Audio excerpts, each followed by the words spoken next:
Bravo! Bă, dă-mi o patentul de acolo. Unde? Nu, patentul e la Vasile. La mine? Ah.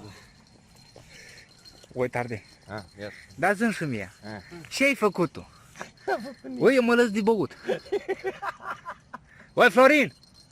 Adu patentul, E adevărat ce am zis eu. Zi-i mă să aducă patentul. Adu patentul, ui! Băi, du-te acolo că nu văd.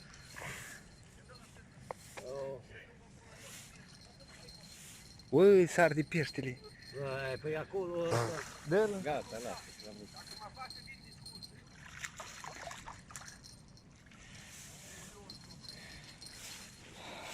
Ui, ui, vină cu aici. Pe bățul. Ui, vină aici. Ui, Dă patentul. eu nu mai beau. Bă, adu patentul. Wow, eu să-mi dau pula. E mic ăsta. Ui, eu nu mai beau. Du-te în pula mea de Ui, eu nu mai beau. Tu vezi că peștele trage numai de care consumă alcool? E mic, Tu mă. nu vii la mine, mi-ai zis că... Băi, nașul. Băi, ia ascultă. În țara asta nu vorbești cu mine. Băi, cum? Mi-ai toată muscă în gură. Gata, mulțumesc, cum. Unul de ăsta, unul de ăsta am luat eu, mă. Bă, dar ce-am făcut? Am îmborită pe bămică eu de... Du-te mă la pește, La bă. urmă, când și nici când... Bă, du-te la pește, bă. Pașu. Las că e Fernando A ta. scos Viorel? Viorel. A scos unul cât Hai, de acum se laudă. Hai. Da. Ce-am făcut acum? Dar nu, aia, până l-am cântărit. Nu lasă camera. Dar ce-am făcut? Ui, nu știu.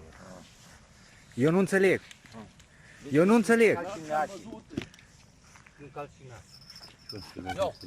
Aina.